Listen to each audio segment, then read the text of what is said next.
Hari demi hari, waktu demi waktu berjalan. Umur kita terbatas dan semua terhitung hisabnya di sisi Allah Subhanahu wa taala.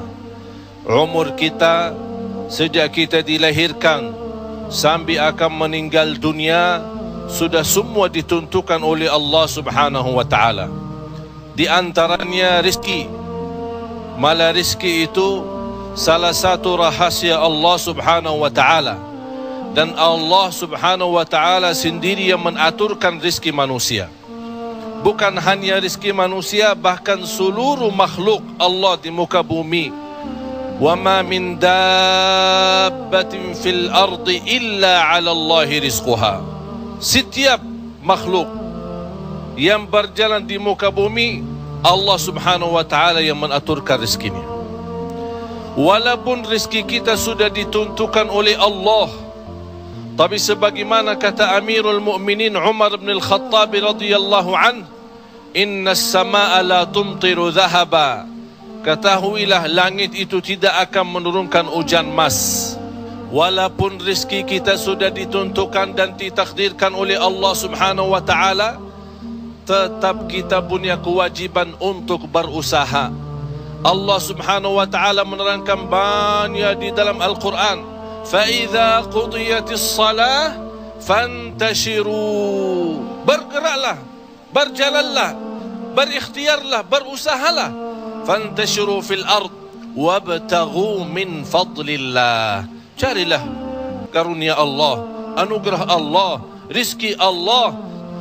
Orang mukmin yang percaya kepada Allah dan senantiasa dia berikhtiar dan berusaha, tetap memiliki keyakinan, menggantungkan hatinya kepada Allah Subhanahu wa taala.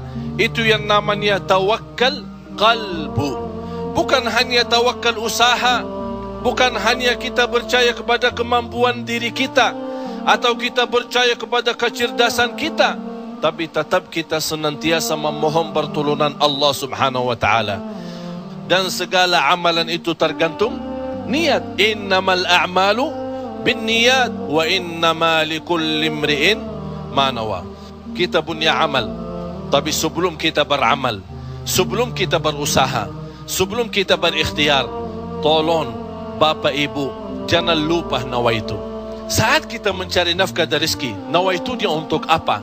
Jadikan rezeki itu adalah jembatan yang membawa kita mendapatkan ridha Allah, jembatan membawa kita masuk surga Allah.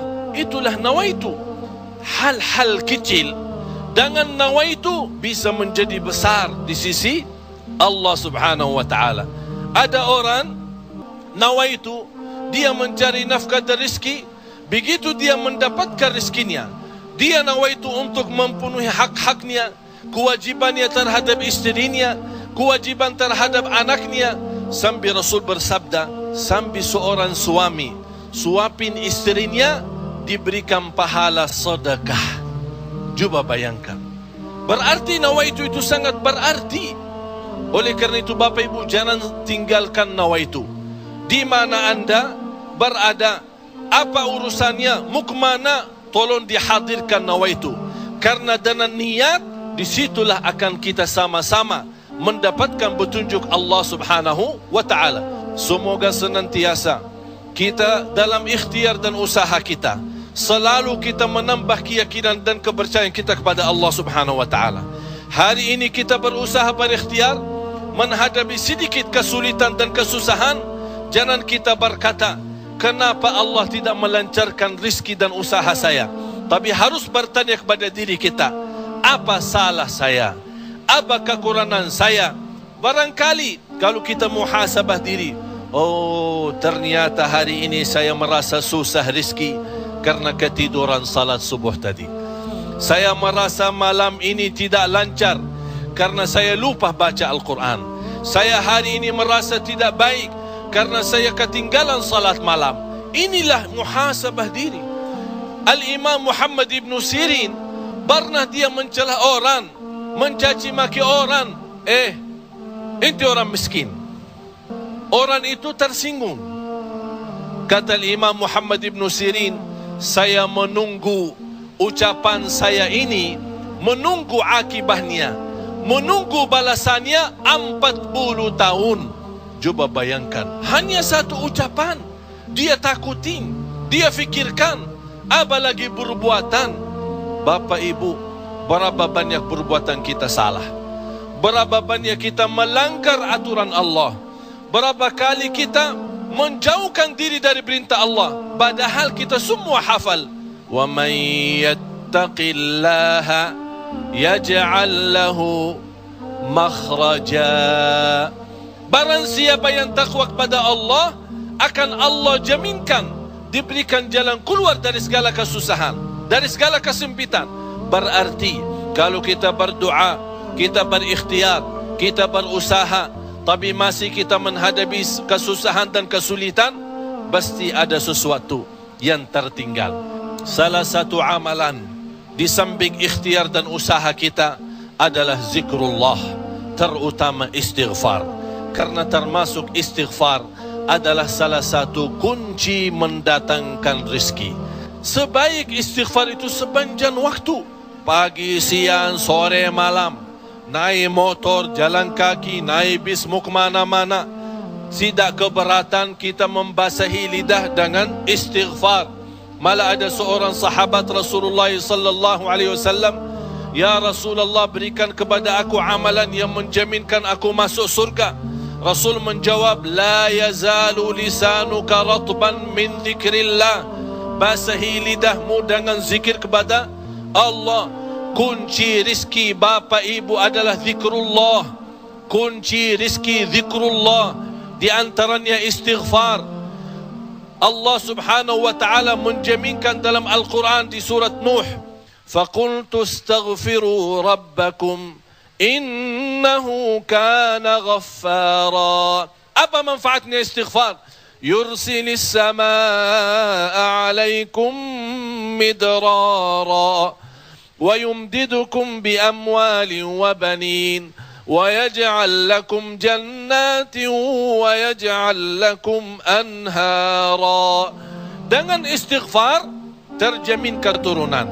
Dengan istighfar kemudahan rezeki. Dengan istighfar kelancaran usaha. Dengan istighfar kesembuhan dari penyakit. Dengan istighfar banyak kemudahan dan kemuliaan yang kita dapat.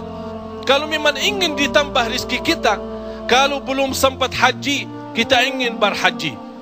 Kalau kita sudah haji, ingin Allah menambah kita bisa haji lagi. La in syakartum lazim. Jadilah hamba yang bersyukur, karena nikmat Allah memang Bapak Ibu tidak bisa terhitung. Nikmat Allah begitu banyak di setiap waktu dan setiap saat, lahir dan batin. Wa in ta'uddu ni'matallahi la tuhsuha. Oleh karena itu, jangan anda menjadi orang-orang yang mengkufri nikmat, tapi jadilah senantiasa mensyukuri nikmat. InsyaAllah dengan syukuri nikmat dan sabar menghadapi ujian dan cobaan, kita bisa menjadi hamba yang diridai Allah.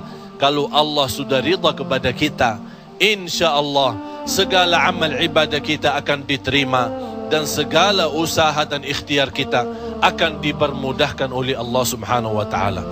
Bapak Ibu, yang terakhir, tidak boleh kita lupa doa. Rasul kita sallallahu alaihi wasallam selalu berdoa kepada Allah subhanahu wa ta'ala.